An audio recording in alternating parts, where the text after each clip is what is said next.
Okay, welcome to Into the Channel podcast, primarily about women's football. Before we hit the pitch, if you enjoy the show or love women's football as much as your boys do, come kick it with us already. Subscribe, follow YouTube, Spotify, Apple Podcasts, wherever you like to watch or listen. Leave us a review over your favorite podcast app. Links to all of our socials in the show notes of this episode. I am your host, Dino DeCespedes, and as always, I am joined by my co-host, Mr. Grant Engel. What is up, man? I'm feeling fantastic, buddy. That was a full morning of football. Big day. That felt like a full work day of football. We put in real work today. I got to tell you, it was nonstop, but your boys did pretty good. Go back, check the tapes. If I must say so myself. And that's obviously why you guys are watching, to hear our prognostications and then grade them. So there you go. You're welcome. Absolutely. I like that. It's good energy. I don't want to spend too much time on it, but I do want to review really quickly everything that we got right. So, sure. Top to bottom, Grant, my co-host, mentioned if the USA is going to win, it's probably going to be an extra time. Bingo. Nailed it. Your boy said Colombia, a team built to play Spain tough. We're going to get into that soon. Let's fucking go. I think we both agreed Brazil would upset France. Nailed it. Mm-hmm. We also talked about all the pressure, the weight of the world on those French shoulders. Nailed that. I think we had Germany-Canada as our most even matchup. That one played out, I think. Yeah. I think we're 4 for 4 at this point. I'm sure there's a couple others in there. I didn't, go back and read the entire transcript, but I don't know. Suffice it to say we nailed it. We're flying high. We're going to talk about these quarterfinal matchups. We're going to preview the two big semifinal matchups and try to get you ready for Tuesday's action. I like it. Let's do that. But before I forget, I'm back. I'm healthy. Ooh, buddy, feeling much better. Let's go. The immune system was fighting back, much like a football squad whose back was against the wall and is not France and can actually come through in pivotal moments. So I'm back, buddy. I'm going to crack this celebratory beer for the football. Yes. I love it. Sounds great, too, by the way, over there. Thank you. I appreciate it. Listen back to the past episode. Did not sound great in the last episode, but I appreciate you working with me. Yeah, you were wilding. I was, buddy. I was fighting through. And cheers to that. Cheers. All right. With that out of the way, where should we get started? United States of America 1, Japan 0. Let's go. Speaking of things we got right, let me toss the credit back over to you because you didn't mention this up top. I believe you said this feels like a 70%, 30% possession game. And according to our pals over at FootMob, 71% possession for the US of A, 29% possession for Japan. You saw it coming. I think a lot of our audience saw it coming. But nevertheless, it played out pretty close to how we expected it. Except I think the scoreline was probably a little surprising to some folks. Interesting. Quick follow-up to that. Surprising, you think people were expecting more goals? Or I think so. I think with USA, if they're holding the ball for 70% of the match, I think you might expect two to go in and maybe not extra time. I mean, obviously, you and I are soothsayers, and we thought that it could go to extra time. I do think, though, it was still in the back of my mind, too. Like, we always look at the range of options here. I thought it was on the board that USA puts up 2. Maybe they win 2-1. I also thought it was very possible that Japan would nick one in themselves on the counter. They've been so effective at that, so efficient at that. So for them to be pretty much completely locked down throughout, I would say that was unexpected too. Yeah, it's funny. I almost went with the 71-29 as my possession prediction, but shied away from it last minute. Even with the possession sort of disparity there, the total shots, 15 for the USA, 13 for Japan. So that was kind of in the ballpark. Yep. Neither team really shot the ball that well. We saw the defenses shine. We saw that pretty much across all 4 matchups with special emphasis on, I think, the goalkeeping. It was pretty out of this world this weekend. Only 3 shots on target for the U.S. out of 15, only 1 out of 13 for Japan. I think part of that was just ineffectiveness, being able to finish. But like I said, the other part of it was those backlines, I think, really playing quite well, pressing, harassing at a very high level. Yeah, blocking shots, getting in the way, making things difficult. That's where you kind of got to start if you're looking at USA and how they're able to pull out the win. We've talked so much. I don't think you can talk enough about Crystal Dunn, but the combination on each end of the back 4, Crystal Dunn on the left, Emily Fox on the right, who we'll talk about more later. They're just an elite combination as a left back, right back pairing. And then you put Germa in the middle of those two, and you just have one of the world's best defenses Japan's attackers could not do shit with Dunn or Fox for the entire match. Yeah, total lockdown. I think I wrote in my notes that Gurma looks like an all-pro free safety, and Sonnet stepping in for Davidson looks like maybe like a Pro Bowl strong safety, right? Like, so she was up a little higher. But I think they played pretty well off of each other, but so much of that is probably on the account of Naomi Gurma and just kind of like her special play. But yeah, like I think I totally agree with you. Crystal Dunn back there defensively. She had a couple huge stops, I think, where she was just like the last line of defense on the angle that Japan had, and she came through massive. I kind of found myself thinking about like Jenna Niswanger like earlier in the match when I thought offensively, creatively, maybe missing a little bit of a spark. Yeah. I think, you just kind of close your eyes, see like Niswanger running up the left-hand side and firing across. I think they kind of really missed her attack. Yeah. But hard to look at Crystal Dunn and be like, maybe we should have made a change. Like I think Dunn was just awesome. Like best game of the tournament, I think, by a pretty good margin. Yeah, I think that's fair to say. I think we'll get into it when we talk about the semifinal matchup. I think there are some ways that you could play Niswanger and Dunn at the same time. And I wonder, with the way this one played out, if Emma Hayes is really going to look at that. And so I think we have to address it. I alluded to it up top. Emily Fox did leave the match like right near the death, like right around, I think she left in the 120th minute with an apparent knee injury. Probably a lot of the U.S. women's national team pals who watch this program know that Emily Fox has 2 previous ACL injuries. So a lot of collective holding of breath. She looked very upset coming off the field, which usually is like a bad sign. We don't know anything yet. I've been kind of furiously looking around. I know everybody does immediately post game, even though it's very rare for updates to come out like in the immediate aftermath of a match like this. Mm-hmm. I will say, and again, I am not a doctor, and nor is the person who I'm going to quote here, but there is a Twitter user who posted a video of how that injury occurred. That Twitter user goes by the name @unbiasedArsenal, so you know it's trustworthy. But joking aside, they grabbed a video of what happened, and it's basically Fox trying to make a play on the ball that was coming in for Rico Ueki, and it looks like, she kind of kicks at it, and then it looks like her leg almost like went too far up. And this user was throwing around like hyperextension while fully admitting they're not a doctor. Like @unbiasedArsenal, if you watch the show or if this comes across your desk, I'm not shitting on you here. I'm glad you posted the video because I was hoping when I Twitter searched Emily Fox injury, I was hoping somebody had done exactly what you did. So shout out to you for posting the video.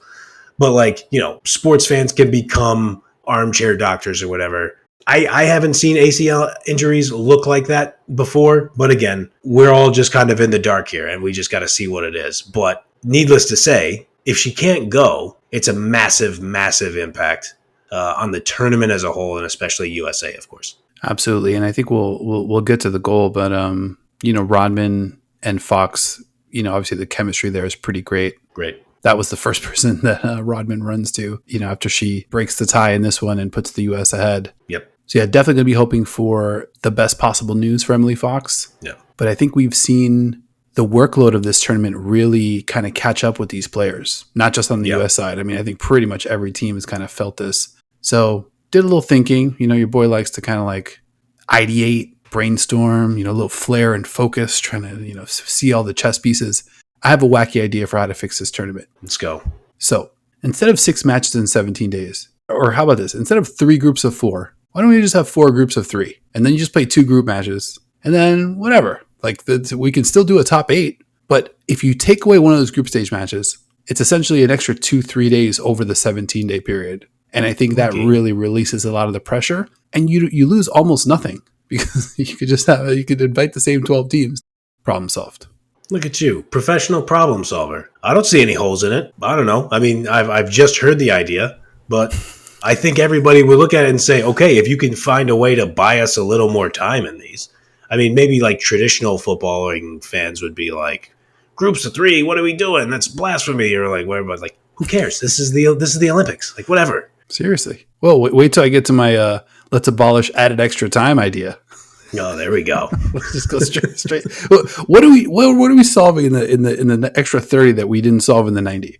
the same two teams doing the same stuff. Or how about this? How about if we just do 15 minutes of running around after the 90? It is kind of ridiculous to have, these teams putting 120 plus minutes, and then you add like the 15, 16 minutes of stoppage time. It's fucking ridiculous. Yeah. I would love to be part of the crusade for 4 years from now, part of the advisory board. Put me in the think tank, because I just hate to see players going down. It kind of feels like we're not even really seeing the actual natural outcome. You could make the case that the intense, workload and the super quick turnarounds make it a little bit charming, but I don't want to see people get hurt. This is just not a part of it. Is like, I don't know. I'm not really into this intense of a competition packed into such a small window. Yeah, that makes a ton of sense. Like the intensity of it packed into a small window. Oh, and by the way, smaller squads. Oh my Come God. on, guys. Like some of this stuff, something has to give on a couple of these items. Totally agree with you on that. I do want to talk about the added extra time that I just bemoaned and the massive fucking goal that Trinity Rodman scores. Take me through kind of like what your added extra time experience was up through the goal. I mean, I thought it looked like more of the same in that first extra time period. It was USA dominating the ball. They were creating the lion's share of the chances. I just never felt like at any point in the match, it never felt like Japan had like a big chance. Yui Hasegawa is trying like everything she can to play players through and get the ball to players out wide. I thought Japan's probably spent a little too much time playing out wide and then trying to serve in crosses. So many of those were just dead on arrival. They were not getting through. And then you had the other part that we've already touched on with Germa and Fox. There was one point where I can't remember which attacker it was, but they were just trying to go at Crystal Dunn for like the third time out of like 4 possessions. I was just like, okay, like if you just want to be on an island versus Crystal Dunn, then we'll take that every single opportunity that you would like to try, because it's probably never going to work. And so I felt like that first period of extra time, it was just more of the same.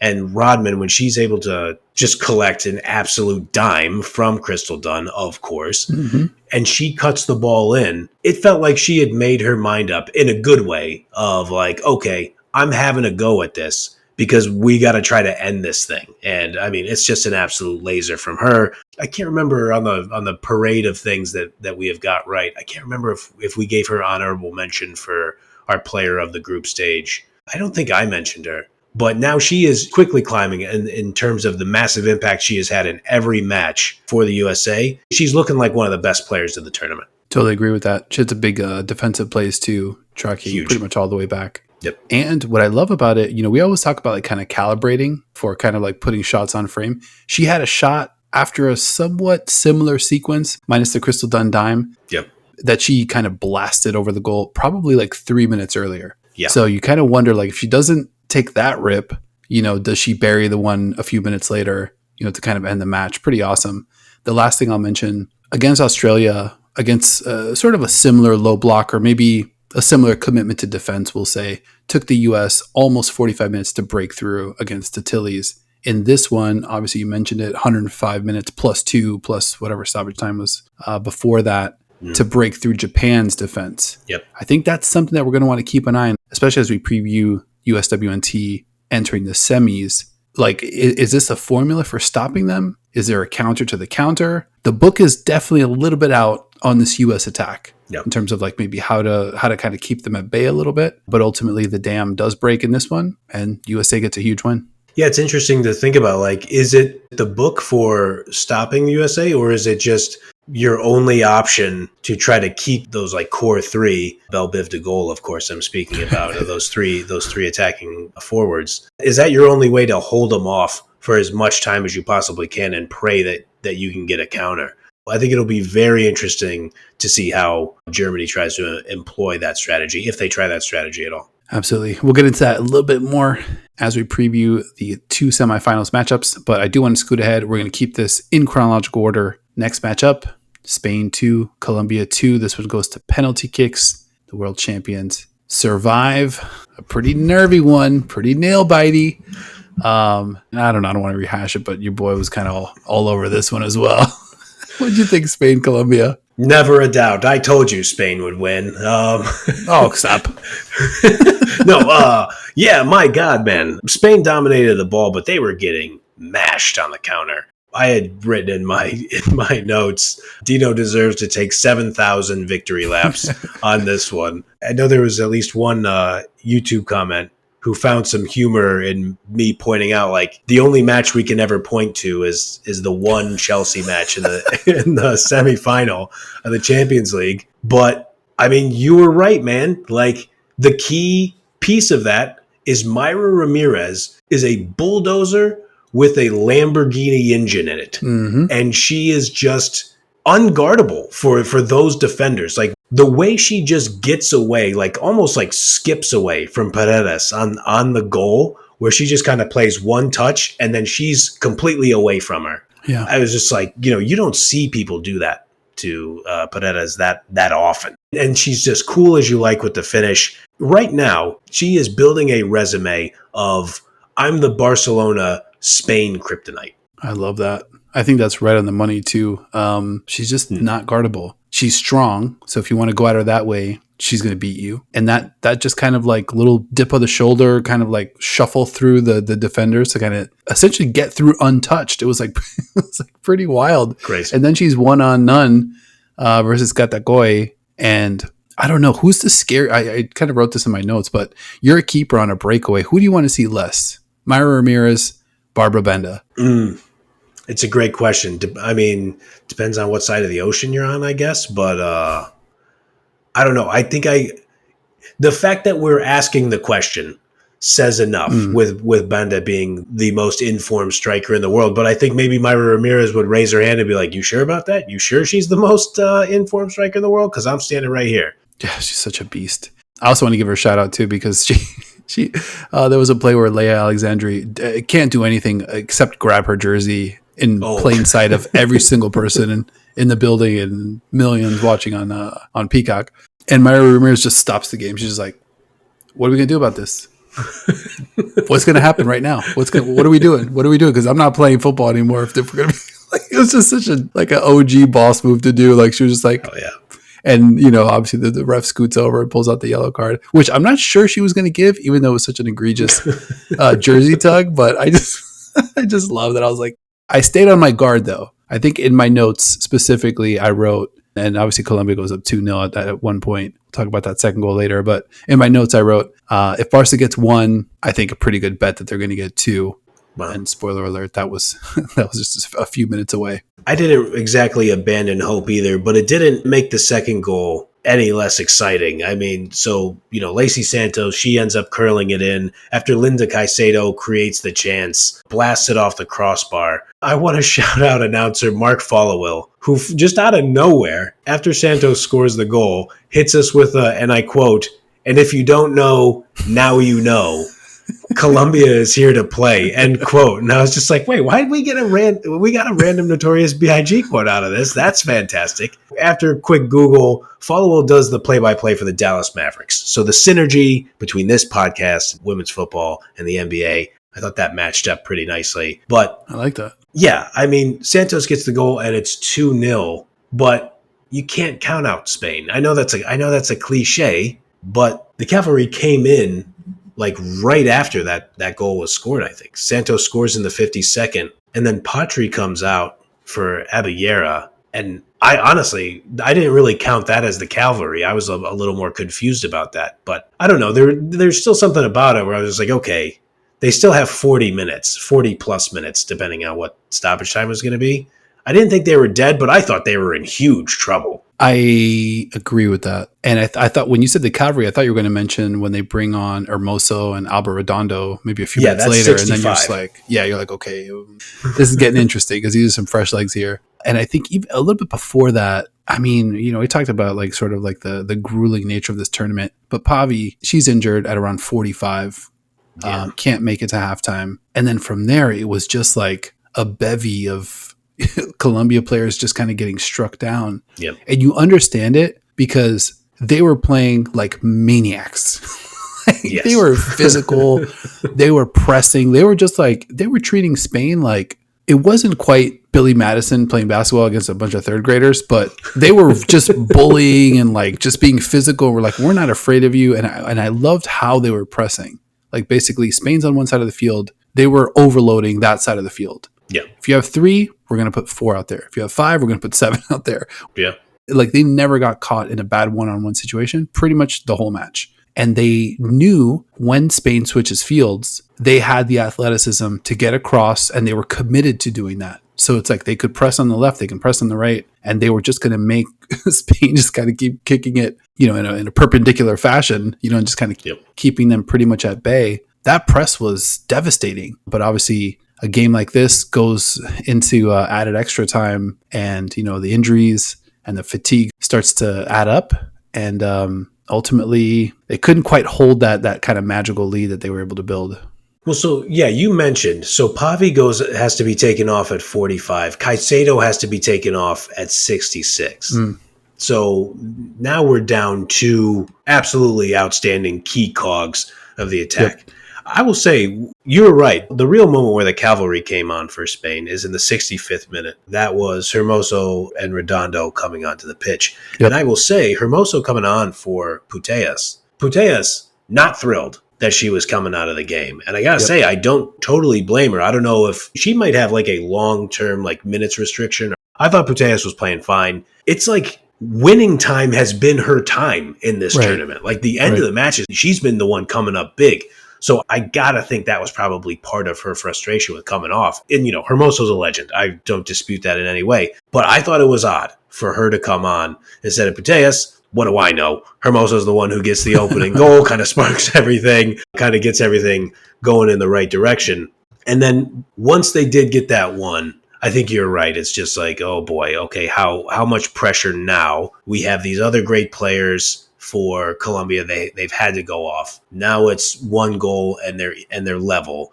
And then, toward the end of the match, you got to ask, and, maybe Santos and Ramirez were out of gas, but they both come off in the 86th minute. And it's like, I don't know, coach, you might have to play another 30 minutes of ball here. Yeah. Tough to second guess. I mean, yeah, of course. You kind of clarified this point for me months ago, I would say. We were talking about it, and this is kind of when we really start to break down the game a little bit more seriously. I think you were lamenting taking players off at 87th, 88th minute, 89th minute, just to have them play 2 minutes. And then when you really start watching these games very closely, you start to see, wow, okay, this person can't even flex their leg, right? It's been so grueling. Sometimes you just don't have an option. Yep. And I think there's a reason why when a player's injured early, it's a good 5-6 minutes before the decision gets made. Okay, you cannot re-enter the game. We're going to have to, use a sub here in this spot. Either way, though, tremendous effort from Colombia. And I want to give a quick shout out to the color commentator on Telemundo, who, nice. For any Spanish speakers out there, I'll say I'm having a better time watching it on Peacock Universo than I am on on the regular American Peacock. I believe that. But the color commentator, she referred to Linda Caicedo as talentosa, which loosely translates to overflowing or exploding with talent. Just the talent is we don't even know what to do with it. Awesome. I thought that was an excellent description for a great player who played really, really well. She obviously set up the action, like you mentioned, for the second Lacey Santos goal. Yep. I was so close to to kind of nailing that prediction. Although I think where we landed was Colombia is the team to be able to push Spain. And one last player that we've talked a lot about, I think, in the previous weeks here, Catacoy in goal. Yeah, she has the monster stop just minutes before the first one. I mean, the difference between 3-0 and 2-1. It's over. Yeah. It's a totally different match. And I think when you saw that goal, and it's so funny because Ramirez went 1-on-none against Catacoy in the first half. Mm-hmm. And then loosely kind of has a similar type scenario in the second half. Catacoy comes up huge. And then that was... I don't, I would love to say, you knew something was coming. I didn't know something was coming, but I was like, something could be coming here. No, that's totally fair. I mean, I hate to sound so definitive, but that chance for Ramirez, okay, I'm going to try to rack the brain here. I realize it happened today, but the Paredes goal happens at 90 plus 7. The Ramirez goal that could have pushed it, that happened sometime did that happen before Hermoso's goal? Yeah, it was before. Yeah, so, even with 20 minutes left, Hermoso scores in the 79th. With 10 minutes left, if you are down 3-0, I think it's over at that point. Totally. So Ramirez, that one's going to stick with her. But, all credit to Katakoi for sticking the boot out and cutting off the angle and getting out there. When if you think about the most feared players that you might be looking at 1v1, Ramirez is right up there on the shortest of short lists. Mm-hmm. Just outstanding work from Koi. Yeah, absolutely.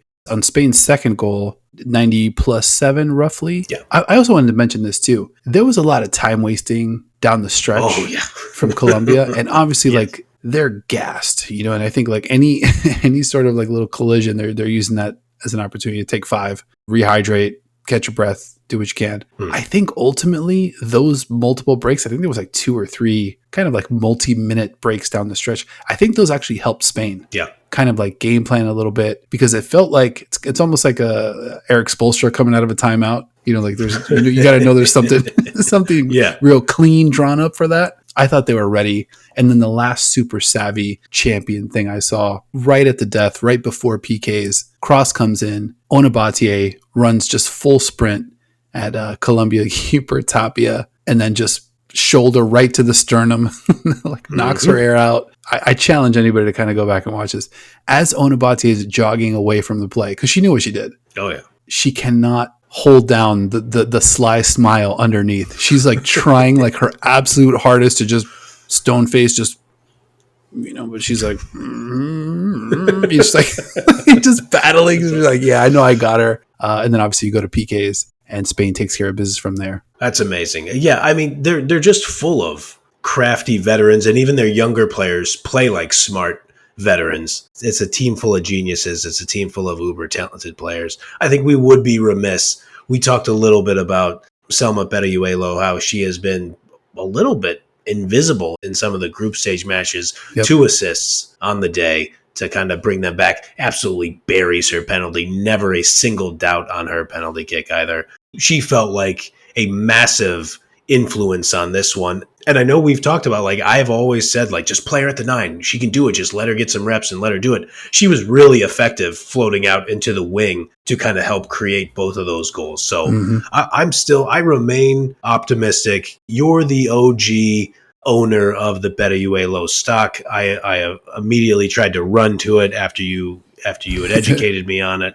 I think there's still something that could be done with her kind of filling that 9-ish type role. But out on the wing, she really figured something out today where she was able to put her teammates in position to score. And I think that could have been a function of, moving some of the pieces around, because I think you probably put, Redondo and Hermoso in like a more advanced central position than Berayuelo. And then I think you give Berayuelo like chance to run and use her speed. Yes. And on the second one where she puts the cross in, that Paredes, another just fucking OG, like, what a great player to have on your team. Brilliant. She smashes it home. Salma was like in and out and darting. She was like, that was kind of like I'm not going to be denied kind of run. Like, I'm going to find a way, whether it's inside, outside, or, some combination of the two, or flip it, reverse it, whatever you want to do. I'm finding a way, and I'm going to put this cross in. And credit to her. Excellent cross. Paredes smashes it home. And the thing that we were afraid of happening swoops in full effect. And then I think ultimately at that point you knew, okay, now it's just a matter of time. Spain did the hard part, right? Yeah, that's how it goes. Desperate champion, down to the wire, need to get it done. Once the equalizer hits, it's like, okay, one way or another. And, with the vast majority of Colombia's stars out, there's really only one way that was going to go. Yep. Shout out to Colombia, though. Yeah, great. Another great run for them. I continue to think this is like one of the next teams just right on the precipice of being like upper echelon. Mayra Ramirez, 25 years old.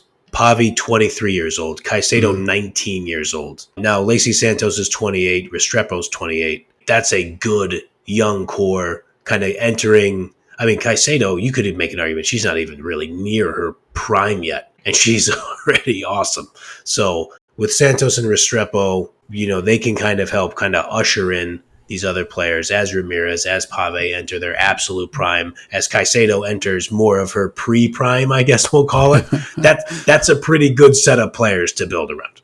Absolutely. Yeah, I was just looking up Daniela Arias, who had a monster game too. She's 29. Yeah. Excellent player. She was just a brick wall back there. Excellent. Yeah. Really set the tone defensively. Let's shift gears though. I want to talk a little Canada, Germany. 0-0 here. This one goes to penalties as well. The Germans prevail What are you going to take away from this big matchup? A Herculean effort from Canada after everything that they had kind of been through. Yep. I know you and I thought that they would probably squeak through this. I think we knew it was going to be an even matchup. I think we knew it was going to be tight. I think in our show bracket, we ultimately picked Canada. Just like in Spain, Colombia, when you say you got your prediction almost right, I think you got your prediction. You should give yourself full credit because 2-2 go to penalties. It's a coin flip at that point. And I think that's what happened with Canada, Germany. Canada, they had less possession, but they had more shots. Mm-hmm. They looked a little more threatening, but I don't know. This is probably boring analysis. They looked a little more threatening, but not that much more threatening. It looked leggy. It looked a little tired, to your earlier point about kind of the grueling nature of this tournament. And neither team's able to punch it in. You have two absolutely outstanding goalkeepers out there. And you end up having to settle the thing over penalties. Yeah, kind of a fitting end to how this one was going to go. Last week on the pod, I mentioned a couple of things. One, what would those attacking players for Germany look like? And then I think two, more importantly, what was the tone going to be like? Were we going to see Canada really imposing their physical will on this match? Yeah. I think Germany was up for it. I think they kind of dominated the first 15 minutes. That's true. Canada gets cooking. They start getting, not quite cooking, but they preheating. From around the 20 to 30 minute mark, they start to warm up just a little bit. But yeah, I don't think the chances were there. I didn't really like the Canada lineup, to be honest. Wow. So not totally sure how I felt about no Viens, no Lyon, no Lacasse for the first 56 minutes of the match. Yeah. Maybe the idea was to bring on kind of a bit of an onslaught of fresh legs, right at the same time, and a shift change, very Canadian hockey style. But to me, it's just too many minutes without your best offensive threats. Yeah. Maybe Canada kind of outthought themselves.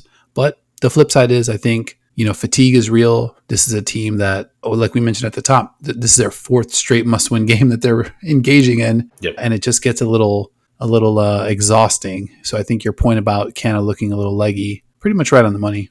Yeah, and losing Jessie Fleming for a half of the match, with the head injury, really hope she's all right. A head injury is obviously a very scary thing. That's pretty devastating. We've talked a lot about Jessie Fleming. She was critical throughout the entire group stage. So to lose her, and she's the type of player who can give you 90, she can give you 120 if you need it. So to lose her for the half, that is pretty devastating. I think you make a really good point about the subs coming on. Chloe Lacasse, she had herself a football game coming out there, and after the 57th minute, she immediately looked good and kind of changed the temperature for Canada going forward. So I think you raise a really good point. Might have been nicer to have her out there for the full 90. Yeah, totally. The keepers, though, in this one, I think they're both the story. Caitlin Sheridan, she was on point. Didn't quite reach the upper stratosphere the way Anne-Katrin Berger did on the Germany side. So Berger faced 5 shots on target. Sheridan only 1. She wasn't the same type of challenged that Berger was. And then obviously that goes to PKs, and we get a couple more memorable goalkeeper moments, I'd say. Yeah, Berger just reading the penalty takers excellently. I was really bummed. Obviously, I think we've made it well known on this podcast. This is a very pro Ashley Lawrence show. Not a good hit from her on her effort. Her quality. So she's capable of a much, much better penalty than that. But still, you always have to credit the keeper. Berger was able to save it. She did the thing. She saved a couple, and then she blasted one home for the win. Mm-hmm. And she was classy about it too, because she almost kind of emoted at Caitlin Sheridan, and then kind of quickly pivoted away towards the crowd. She kind of wanted to, but savvy vet move there from Berger. But yeah, total sports movie shit. I'd love to see the USA prevail in the semis when they take on this Germany side. But I will say I'm not rooting for USA Germany going to PKs, getting a little Anne-Katrin Berger, Alyssa Nair, because you're going to get the cross goalkeeper kicking at each other. That's true. Yeah, that way we could get some legitimate hardcore barking if that's how that match ends. I love it. Yeah, they're kind of similar in a way, right? Like a little stoic, not the most emotional, but then you'll see they'll have those explosions a little bit. Yeah. I like this. I like this as a comp. Anne-Katrin Berger, German Alyssa Nair, or maybe Alyssa Nair, American Anne-Katrin Berger. Who knows? Depending on your perspective, I guess. I like it. Let's hit the fourth matchup, and then we're going to circle back to some of these previews. France 0, Brazil won. Mm-hmm. Boys were on this one too. Let's fucking go. All over it. What'd you see in this one? I think when we had our questions about France maybe being a little unserious, they didn't go full unserious in this one. I thought it required a gutsy performance by Brazil. And I think, as you've alluded to, it kind of played out similarly to the way we thought. But I still hoped, nothing against Brazil. It's not like I was rooting against Brazil. I thought maybe France will just prove us wrong because of all the great players on their team sheet, all the great players they put on the field. Mm-hmm. And they just don't do it, man. Underwhelming in the World Cup and now underwhelming in this tournament. Underwhelming in the UEFA Nations League final against Spain. And I understand Spain is hard to beat. But at some point, the results are going to have to marry up to the way your roster looks. And France just is not doing that in these past couple of years. Yeah, I'm gonna take it up a notch. I think this whole French program, we're at almost tear it down and restart it, kind of territory where it's so funny because exactly what you said is exactly what I also felt, especially kind of listening back to some of the episode last week before today's games. I'm but still France though. And they're at home. We were really shitting on them last week. we were pretty ruthless with it. But I mean, it was true. They barely get past New Zealand. And it's okay, is this Brazil side going to be any easier? And I think we've just seen them, kind of mentally implode a little bit, not be able to put a solid game plan together, not be able to utilize their weapons. It's hard to understand how this many good players. It's not they have 5 good players. They have all good players and everybody and their bench is good. It's they have really good players top to bottom. There's just something about, when things don't go their way early. They had a little bit of a misstep early here with the penalty kick. They obviously give up the goal later. But as soon as Brazil goes up 1-0, it's almost you also knew in this one, this is over.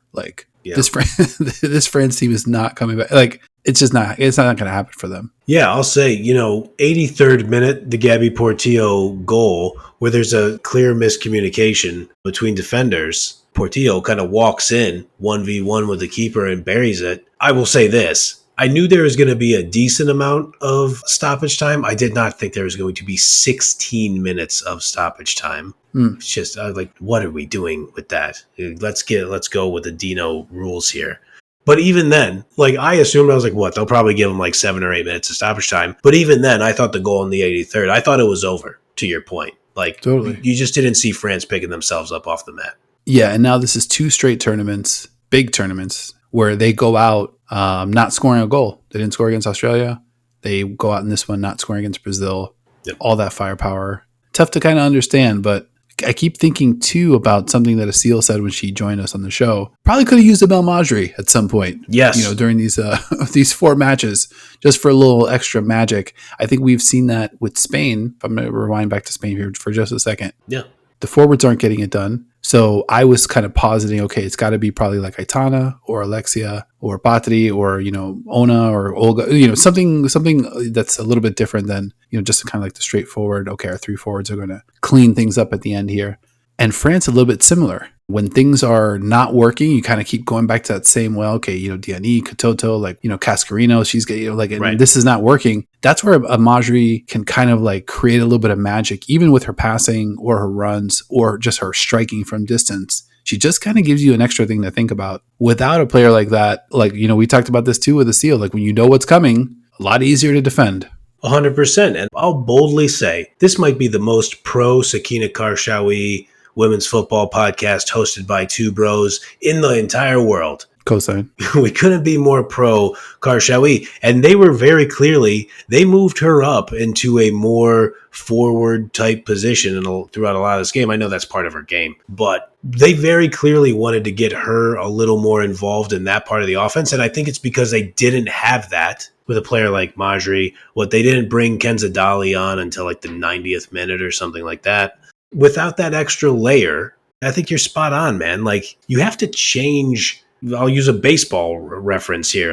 You have to change the eye level of the hitter when you're pitching to them. You got to change speed. You got to have something else that they have to consider. And they just they never have that. And it's just we've talked a lot about the aimless passing. It's just people should be more afraid of this team. They should be more threatening. Yeah. And it just never looks like that. I'm going to ask you one more quick thing. You think about Japan, you think about USA, Spain, Colombia, Brazil. These teams have a style. They have a DNA. They have like a persona. They have a way that they play. France doesn't really have a way that they play. Just a bunch of fucking good players running around. It's almost like a training session. But you think about even Australia. Even Australia's got a style to how they play. Yeah. France, there's no discernible way that they play. And when you don't have a style, you don't have a thing that you can go to. Yeah. That's just like, okay, this thing kind of like releases a lot of the pressure, cools down this situation that we're in. We know what we can do. Let's just do the thing that we're really excellent at. They have excellent players, but they're not really excellent at any kind of like one part of the game that they can kind of go to when things get really tight. They just kind of keep doing the same thing. Good player, knock it to the other good player, and like, all right, let's try this now. Let's try that now. And then obviously set pieces, they weren't creating a ton of chances there. That's usually something that is helpful to them. Yep. But I think, to be honest, I wouldn't be surprised if the post Hervé Renard era, kind of represents a little bit of a turning point for this team. Yeah. I think they might just be fucking done with it. It's like, get this guy out of here. Like, let's get to the next thing already, because this is just not working. I wouldn't blame them if they do. I think you're spot on. I don't think they have a real identity. And I know like sports talkers love to say that, but like, what would somebody tell us it is? When you bring on D&E, is it her serving in crosses? We talked about it with Asil. Cascarino was made to be a player on the right wing, but D&E has been taking that space. But in this tournament, they're like, okay, no, Cascarino, you go out and play on the right wing, and then we'll bring on D&E later in the match. It's like, okay, well, now our solution is fewer D&E minutes? I guess. Like, I love Cascarino. She's a super talent. And from our Champions League shows, we established ourselves. We like Sandy Baltimore a lot. Mm-hmm. Rough one for her out here, man. To put her out here on an island on the left-hand side, this was just a tough one for her. Let me just double check. I mean, she's 24 years old. So she has some growing to do, and we know about her smarts. We know about her athleticism. I'm sure she'll be fine. But this was a tricky tournament for her, it felt like. Yeah, not just her. I mean, I think a lot of great players didn't do. I mean, I don't think we didn't get a single D&E or Cascarino goal. I don't think so. If I'm not mistaken. I don't know that we got a Basha assist. No Basha assist, no Cascarino goal. I can confirm those off rip. And D&E? Yeah, no D&E. Yeah, their scores were 5 Maria Antoinette Katoto goals and 1 Kenzadali goal. Wow. Well, we bid France adieu. They don't have to go very far. They're already home. That's true. Okay, no sad flights. That's a plus. Au revoir. Hop on the tube and off you go. And congrats to Brazil. We also predicted this one. We had Brazil in our semifinals. And speaking of the semifinals, let's get into it. Where do you want to get started? We've got 2 options: USA, Germany, Spain, Brazil. Both of these matchups represent a group stage rematch. We can dip into some old stats and see if we pick up some insights from there. But which of these 2 you want to get started with? Well, I think there's only one reasonable place for us to get started, and that would be the United States of America versus Germany once again. Let's go. So obviously these teams locked up, I think maybe roughly a week ago, a little bit more than a week ago. Who knows? Who can tell? The stat that had the most disparity was, I think, the score line. So obviously USA 4, Germany 1. Possession, pretty much in the same ballpark. Shots on target, 7-6 for the USA. Total shots, Germany actually outshot the USA 12-10. So I think it was a little bit closer than we thought. I think you had mentioned too that there was that mad scramble. Again, Trinity Rodman for the 15th or 18th time getting a mention on this week's episode. She makes the big stop, but that could have been that. I think that sloppish goal opportunity could have made it 3-2. Totally different ball game. What do you think we might be able to take away from that first matchup that could be instructive with regard to how this semifinal matchup might go? That's a great question. I think if you are the USA, you might look at those possession numbers and say, okay, we held the ball 53-47 and we won 4-1. Mm-hmm. What if we hold the ball 59% of this match? What if our midfield, what if we ratchet up the midfield play and the possession? What if we're a little more strategic with our passing? What if we are a little more careful with the times we pick when we want to go forward? Can this be a 3-0 match? Can this be a 2-0 match where it's never really in doubt? I will be very, very interested. Obviously, we've already talked about the Fox injury is going to be absolutely massive. If she is out, then I think maybe the only logical, and you can correct me if I'm just going overboard on that, I would think the most logical, at the very least, solution would be Casey Kruger at right back. But I have seen smart people on the internet, who do exist, you and I included, who have posited the idea, what if you play Neiswanger at left back, and then you move Crystal Dunn into the midfield, and you have some kind of combination of Dunn and Lavelle, maybe Horan, in that midfield to just kind of hold the ball, be able to come back on defense, and then play it forward. I think this is a long answer to your short question. Can we dominate the midfield a little more and frustrate Germany on our way to beating them? It's an interesting thought. I just don't feel like the U.S. roster, obviously we get Corbin Albert gets to start today. Horan, I think, was pretty good today. Rose putting in minutes, putting pressure on defenses. I think that's been great, but hasn't quite been able to kind of like make all the connections that I think she's capable of making. So I don't think the midfield is where the U.S. is going to make their money in this game. And actually, I want to switch over to the German side because we saw today Germany start pretty fast against Canada. And you're like, oh wow, okay, like they're gonna look like this, like Schuler, Clara Bull, like this is just gonna be what we're in for 90 plus, okay. And I had talked last week about, let's see who comes out more intense, like what the vibes are like early. Like in my mind, I thought Canada was gonna be a little bit grittier, but I think in reality, Canada was maybe a little leggier. To your point, I think that's kind of right on the money. But what I will say is, I feel like the Canada defense was able to figure out the German attack with pretty good success. By the second half of the first half, 30, 40-minute mark, you kind of got the feeling that Germany was a little bit possibly out of ideas. So I actually would like the U.S. to probably be a little bit more comfortable defending, if that makes sense, because that gives them the ability to run up lanes. Because I think we saw it today too versus Japan. Japan was like in a 5-4-1 basically. Right.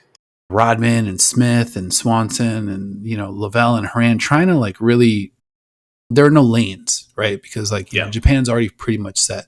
Japan wants to get out and run. And I think Germany, if you kind of like draw them out a little bit, you're always, comparing women's football to college football. I love comparing women's football to boxing. So, when you're a counterpuncher, you kind of want your opponent to come up and kind of like try to swing and try to, push the action because that creates opportunities for you. And I think this USA team, the possession, it's great that they're possessing the ball. It's great that they're connecting passes, but it's not really bearing a ton of fruit, I'll say. It's not like we're able to kind of like possess and, and like really grind teams down through that possession and wear them out. Like we're just kind of possessing and then trying to like do our fast strike offense thing. And like they're already ready for that. They're set for it. So I think if you embrace, defending a little bit more, open up the field, give yourself some space, and then just say, we are going to catch and run and go, it could be a little bit of a better recipe. And I think I still continue to hold that I do believe that Emma Hayes is kind of like keeping that tactical approach sort of in the chamber, maybe for a Spain matchup. Man, I like that a lot. Obviously, multiple ways to win a football match. And I know we talked about this concept last week where it was like, okay, were they looking at like some of their over-the-top passes or some of their entries into the attacking third? Were they looking at that as a way to kind of practice when they're going to go up against the U.S.? If you're going to employ that style that you're talking about, this would be an interesting time to kind of practice that before you go and play against Spain. And I don't think it is a coincidence that Germany and Spain, I was not a great geography student. I believe both those countries are in Europe and they tend to play different styles, a more European style, although different offshoots of it. If Germany has to kind of hinge on, okay, Alex Pop is going to be a little more of a distributor and you're going to kind of draw them forward, they have the players to destroy you on the counter with Swanson, Rodman, Smith. You already know what time it is. And Lavelle, frankly, being a part of that. Yep. But the thing I wonder about that is I feel like you and we've kind of turned into a little bit of Lindsey Horan defenders because I can see her continuing to get a little bit of razz on WOSO Twitter. And I know WOSO Twitter is not the end all be all, but I will say the transition game is not necessarily Lindsey Horan's game. And I know you and I have called for Croy Bethune. I think Emma Hayes has pretty much made that clear. Croy Bethune is we have the game well in hand and we're going to get you some minutes, or everything has to be completely off the rails before I put Bethune in here for the major minutes. And maybe it's that she thinks she's too young. Maybe it's that she hasn't got enough run with the rest of the team. But if you want to play a transitional style, now they will have Coffee back. That's what I screwed up earlier. This is a live edit. In my move Crystal Dunn into the midfield example, it would be Coffee, Dunn, and Lavelle. And I realize who is the odd person out in that scenario. Mm-hmm. But I think if you are looking for a ball control, passing kind of midfield, that's what I would do. In your transitional midfield, who are you playing? And while you answer that question, I'm so back. I'm so healthy again. The organic pressed juice worked. Maybe it was also medical science and a vaccine. I'm back to a 2-beer show, buddy. Let's go. Shout out to whoever pressed the shit out of that juice and got my guy up to speed. They did a great job. They hooked me up. Interestingly enough, I love the Croy Bethune call. I mean, now we're getting into a little bit of lineup talk, which I'm always here for that. Let me just kind of go through my lineup points. One, would love to see Jenna Neiswanger, back in the mix, just because I think, the U.S. missed a little bit of that creativity, and she provides you a little bit of that end-to-end offense. Yeah. I think Croy Bethune is a great call, but she didn't dress today, which was odd. Jaden Shaw dressed, but didn't play. Oh, that's right. That's odd too. Like, do we need to take anything from that? Is she physically ready? Why was Croy Bethune not dressed? What's going on there? Now, let's say we do play this counterattacking style. We're going to sit back a little bit. We want to take the ball and run. I think actually a combination, I'll get a little wacky here. Yes. Give me Sam Coffey, give me Croy Bethune, and give me Corbin Albert. Okay. As like my midfield that's grab it, go, quote our guy John Champion here, smash and grab. Like I love that trio to be able to do that in a game where that becomes a little bit of the game plan. And I love the Lindsey Horan truthers point, because I continue to believe she's an excellent player. She's an important player, but the optics of her game like really just piss people off to no end. I saw her today. It was so funny too. She looked like a 50-year-old banker that's just playing soccer, or we used to play Brooklyn Bridge Park, after hours, where she's just like faking a run and she's not even really trying to like run. She's just going like this, like leaning and then leaning back, like to try to like, right. Make the appearance that she's threatening a run. I just think the optics of her game are a little funky, but on the field, I think Bridie O'Toole on our show did a great job of mentioning that a lot of our action starts with her winning the ball back. And I think since she said it, I think I see it all the time now. Like, right. She'll just win a ball back. She makes the right connecting pass. But I continue to believe that she's a great player, a very important player. And I'm sure behind closed doors, she's an absolute leader for this team. It just might come down to the matchup, I'll say. I think Germany, there's definitely a role for her to play. Spain probably as well, but it really just kind of depend on how those games unfold. Yeah, totally. I think that's fair. I think that would certainly be an interesting look, your proposed Coffey, Bethune, Albert midfield. I want to make sure I give credit where it's due, because I'm always looking at the lineups. I was emboldened by our pal, great friend of the program, at Iron Ghazi Stan on Twitter, who had also thought, and this emboldened me. I'm going to quote you, Iron Ghazi Stan here. Quote, "I have never been more of a Crystal Dunn fan at the 8 than I am right now. Quote, Coffee Dunn Rose. Say it out loud. It's destiny. That's what Sam said to her every morning in Manchester. The Germany defense will be better. Start Jenna. Focus on Mal, Jenna, Crystal triangle." End quote. So as soon as I read that they had written Coffee Dunn Rose, I was like, yes, okay. I did the Leonardo DiCaprio pointing at the TV thing. I was like, okay, I think this could work. Now, do you employ it in the semifinals of a major international tournament for the first time? Well, I don't know. Maybe that's a tough decision to make, but I'm with you, Iron Ghazi Stan. I co-sign that idea. But there are more than one way to win a football game against different sides. Unless you're playing Spain or Barcelona, then the only way to possibly win is play Mayra Ramirez.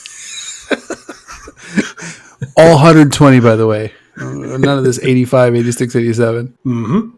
Yeah, and appreciate you calling out at Iron Gazistan for chiming in with that one. I think we're definitely cooking up some synergy here, so let's definitely keep that going. I did want to give a shout out to one of our friends of the pod. I think Twitter XYs at Alyssa J Salter, who chimed in with a nickname for our Smith Swanson Trinity trio. She dropped, I think, a fucking absolute banger.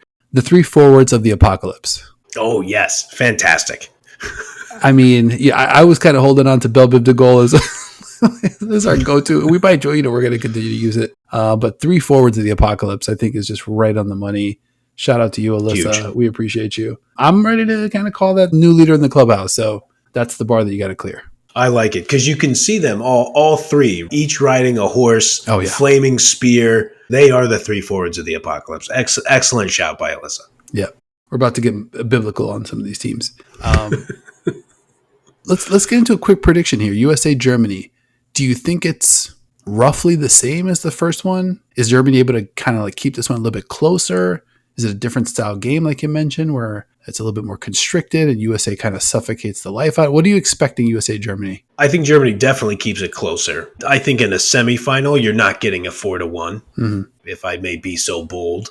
I definitely see a 1-0 or a 2-1 in this kind of spot. I would not be shocked, if Alyssa Nair and Naomi Girma gut it out and keep a clean sheet, even if you don't have, as I say it, maybe I'm talking a little too crazy, because if you don't have Emily Fox and Tierna Davidson, and then you keep a clean sheet versus Germany, I think that would be pretty Herculean. So it might take 2 goals to beat Germany in this case, but I think USA will get it done. I think the attack is real fast and real smart for Germany's defense, and I don't know if the tape that they have, the experience that they have from that last match, I don't know if that's going to quite help them kind of fill that gulf. Yeah, I agree with that. I mean, I think I'm still kind of debating a little bit internally, because on one hand, I think Germany feels a little one-dimensional. If you can kind of stop their main thing, they don't have a lot of secondary, tertiary things to go to from there. The flip side to that is I think the U.S. attack pretty much peaked during that Germany match. Was the second group stage match. Australia didn't look as crisp.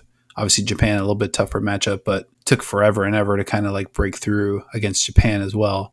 Germany defensively, not the scariest team to go against, although they do keep a clean sheet today against Canada, and Berger's playing out of her mind. That's the key cog, I think, defensively for them. But ultimately, I think if I have to make a pick, I could see this one maybe 1-1 at halftime. I can see Germany scoring early, kind of to keep themselves in the match, and then maybe the USA kind of pulling away as Germany kind of has less and less to go to as the match progresses. Yeah. But I think to your point, and it's an excellent one, who's going to be in the lineup? Because there is a lot of variance with regard to like, okay, do we have Davidson? Do we have Fox? Or are we looking at Kruger or Neiswanger and Emily Sams? Is she going to get her very first, minutes here in the semifinal? There's just not a lot of moves to go to.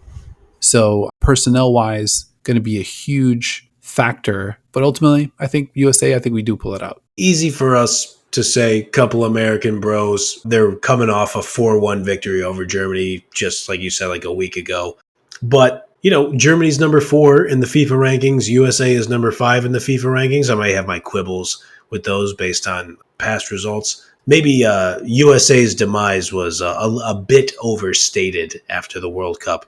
I'm trying to think of a good big change that Team USA made between then and now. I think there was something quite important that changed, where you move from no disrespect to Vlatko, you move from a good club manager to one of the elite managers in the world. I think we're watching that play out right now. I definitely agree with that. And seeing a lot of growth, I think, from match to match with regard to like, maybe it's more new wrinkles, which I think, some of them are hitting. Some of them are, all right, they're a little bit TBD. And this team just looks like a tough out. I think at the very least, it's going to take a lot to knock this U.S. team out of the tournament. And if the USA does progress to the final, they will take on the winner of the other semifinal matchup, that one going down 3 p.m. Eastern on Tuesday, 12 p.m. noon Pacific, in another group stage rematch. I'm not sure if we have to break it down. If you want to go back and listen to our prediction last week when we filled out our wacky bracket, we covered this one in not great detail, but minor detail. Let's preview this one more properly. Spain, the best team in the world, taking on. Oh, that's you. I'd let the record show I didn't make those air quotes. No, I'm just joking. If you do go back to last week's episode, though, I did say I think Colombia gives Spain a much tougher time than Brazil does. You had the great point of saying that, there's tape now from that first matchup. And I think we both kind of landed on the same note that, okay, the tape might benefit Spain a little bit more than it does Brazil. They've got more things to go, more moves that they can make as a result. But ultimately, this one kicks off Tuesday. What are you expecting when these two teams lock up again?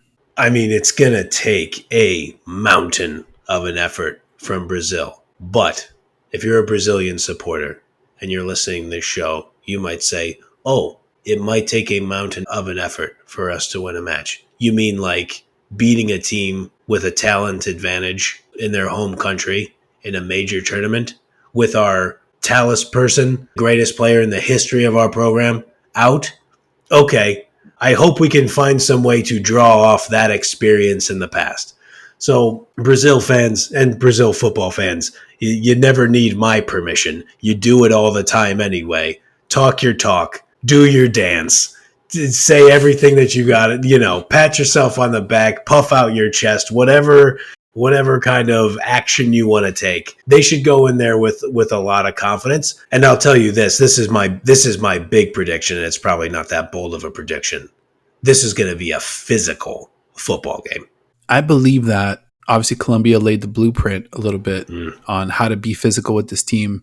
We're going to see, because I think thinking about the Colombia side specifically, their conditioning looked out of this world. Like, yeah, I mean, they were just flying wherever they wanted to go, wherever the ball was, and they wanted to be there, they were there. Now, watching this Brazil side, I don't think physically, athletically, they're kind of at that level. But I do think, from a punishing standpoint, I think that they could play that game too. A lot of chicken wings, a lot of just clogging up of lanes, and a lot of kind of like mucking up of the game, and a lot of some cards, some fouls, some kicks, and I think we're gonna be in for that kind of game a little bit potentially, and I think we're gonna see how the champs respond, because we continue to see a team that's loaded, obviously, a team that's coming off a World Cup championship, but still a team that has yet to like really look absolutely overwhelming in this tournament. Like, they look great. They look good. The players look great. And I'll give you the perfect example. Like, Aitana Bonmatí playing in the midfield on the opposite side of Alexia. I think she was playing more on the right side. She just seems to not really be getting the ball. It's like, and again, there's only one ball. So if Spain wants to go up the left-hand side with Olga and Alexia, and like just kind of like play that channel, that's fine. But then you just kind of have Aitana sitting there a little bit. And I think we saw Aitana today in the second half come out and rip a couple shots just to be like, yo, I'm here. Like, right. Like I'm going to try to affect this game because we need something. With Brazil specifically, though, you had commented on this last week. You were like, okay, well, they give up the penalty kick against Spain, and then they give up the late Alexia wonder blast. It's just like, what are you going to do about that? I'm not sure either of those are totally replicable. So does Brazil have something maybe for Spain in this one that we haven't seen yet? Ooh, I think that's a good question. What could they have for Spain in this spot? I think Gabby Portillo is playing with a lot of confidence. I think Adriana is playing with a lot of confidence. Duda Sampaio, I thought, put in a good shift. I think they subbed her out around 60. But I thought before that happened, I thought she put in a really nice shift. Rafaele, Tarciane, Ferreira looked good on the back line. So, do you get a Jennifer moment of brilliance, or do you get a wonder strike from Angelina Gedolin, who we talked about? She came in the 63rd of this match. She should be a little rested. I'm sure they're very carefully monitoring her minutes. Ludmila only came in very, very late, like right before the 90th minute. So yeah, I think that's on the board. I think anytime you talk about Brazilian footballers, you think, okay, which one of these players are capable of that wonder strike? And unfortunately for the opponent, probably 9 out of the 10 field players on the field, and maybe even the goalkeeper is capable of one. Well, I mean, Lorena's been on one too, so I wouldn't put it past her. I'm just kind of chuckling now because I remember last week also you mentioned, well, okay, if Brazil's going to beat France, can Brazil string together 3 passes, and turn that into a goal. Can France defend that? Turns out they only needed the one pass on the Portillo goal. Yeah. It's like one dive and two defenders running into each other. I don't think they're going to get the same comical level of defending in the most highest leverage moment from the Spain side. But I do think that they have the skill and hopefully the tactical game plan to kind of keep this one close. Now, it's been discussed, this Spain side, this is their first appearance in the Olympics. Obviously, this is not a traditional powerhouse. They obviously won the World Cup last year. Now, this isn't something that's been discussed just because I think their previous coach was, had a bunch of, Jorge Vilda had a bunch of, stuff looming around him. But I think he's a dirtbag. I think they're. I won't miss that opportunity. Sorry. No worries. I'm J Kidd lobbing it up to Kenyon Martin. Let's go.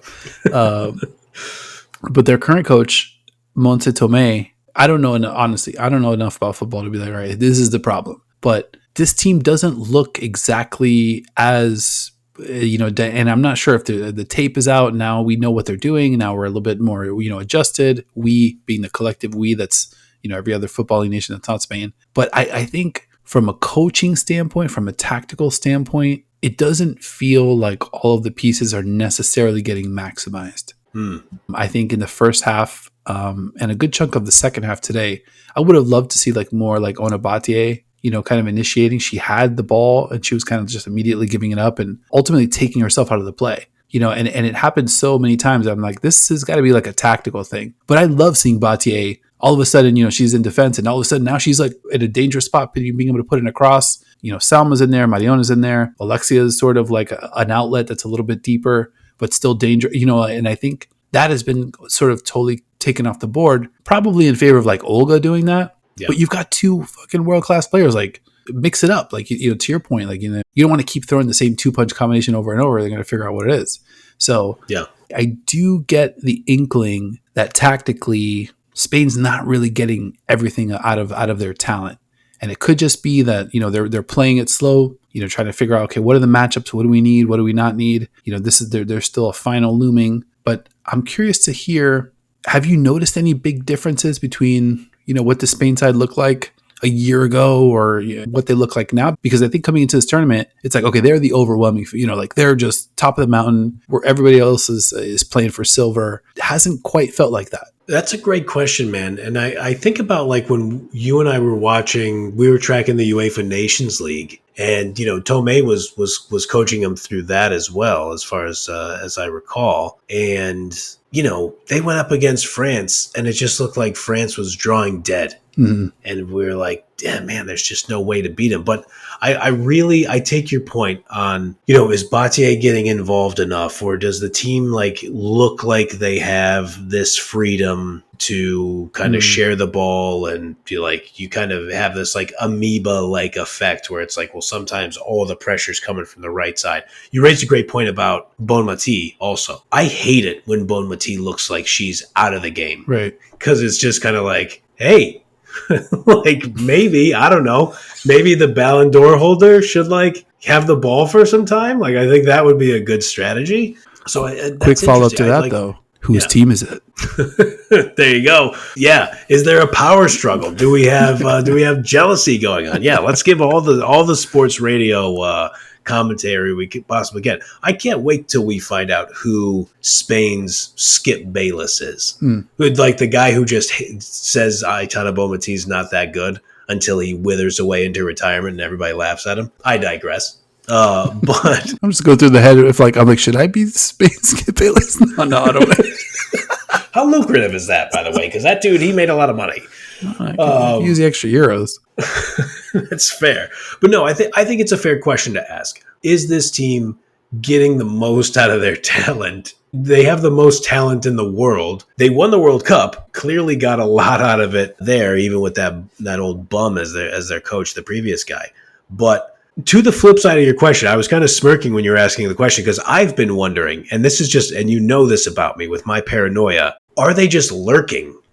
Are the players just like, okay, we can get past Nigeria 1-0. We can get past Brazil 1-0 in the group stage. Mm-hmm. We just play 90% of our game. Nobody get hurt out there. We'll execute and we'll win these matches. And then it's like, okay, now it's turn up time. Mhm. And now like we're in the semis, we get into the gold medal match, and now we're going to be looking at either USA or Germany. Then we mash down the gas pedal. I don't know. It's hard to say, but I think your point is valid. And if you get a silent Bon Mati game in the semifinal or the final, I think a lot of people are going to look at Montserrat Tomé and be like, hey, I don't like that. Yeah, I agree with that. Could they be lurking? It's too much of a stretch for me to think that could be what's happening. I continue to think that from an attacking standpoint, like those players that they have up front just have not been effective enough. That's fair. So I think it's more tied into that. And I actually did a little bit of a quick thought exercise.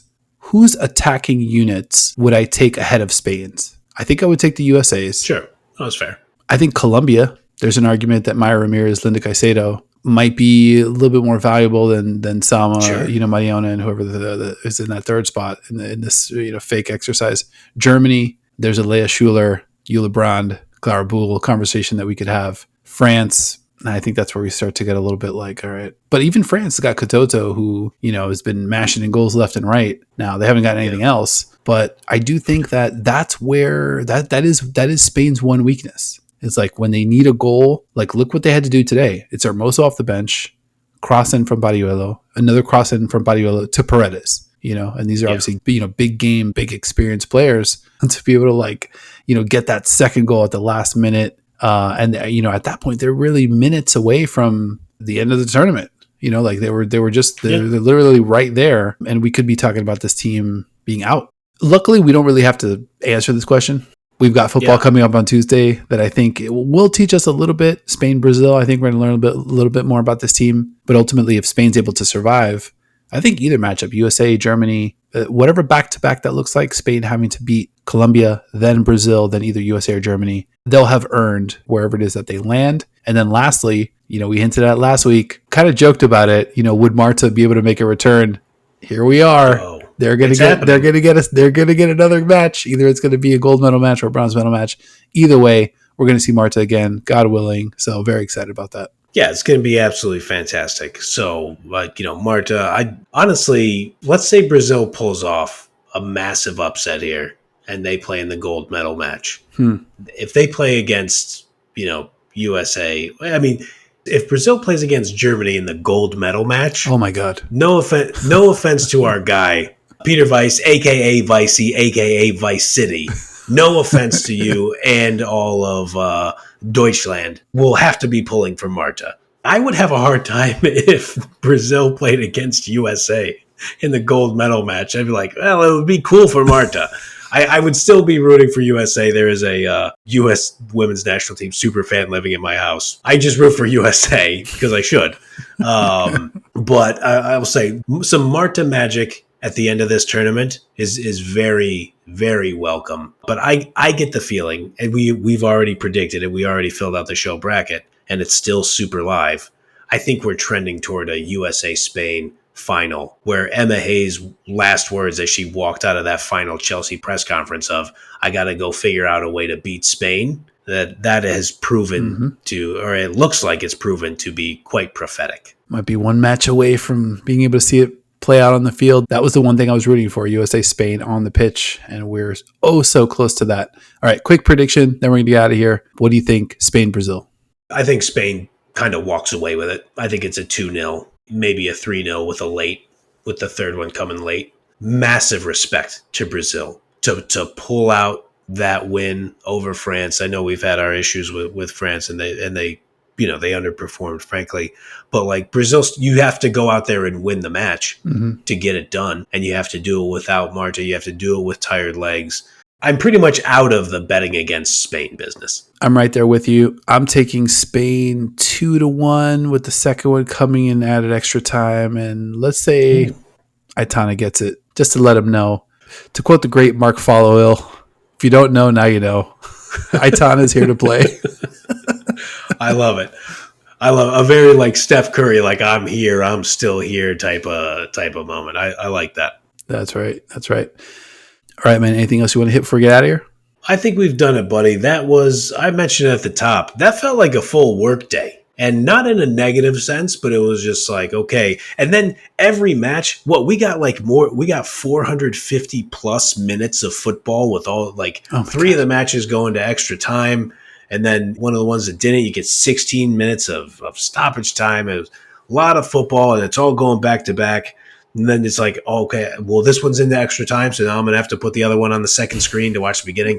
Like you said, obviously, the real heroes, all of us, everybody who had to watch all this football, shout to us. We put in a great shift on a Saturday. And I mean it, not just me and Dino, all you guys who I know who are watching all these matches and figuring out how to do it. Be proud of yourselves. I'm sure you've already enjoyed your adult beverages for the evening.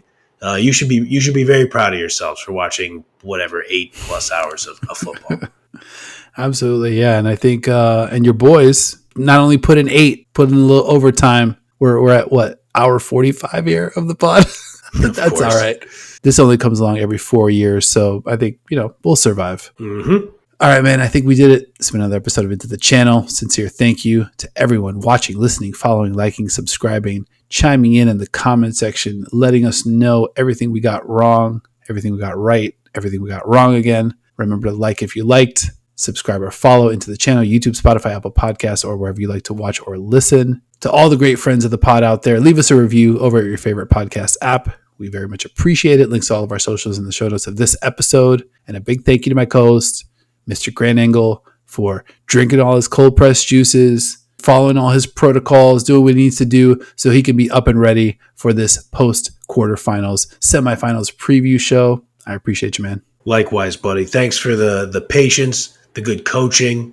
You're a lot like Marta yourself. You're the heart and soul of the program. You're the undisputed leader of the program. I just didn't want to let you down, buddy. So thank you for the inspiration. I'm wilding from time to time. I'm not above a high boot when the situation calls for it. So I appreciate that, comp. That's why I follow you into battle, though. So that's why we're out here. So thank you to everybody for following us into battle. We appreciate you, and we will talk to you next time.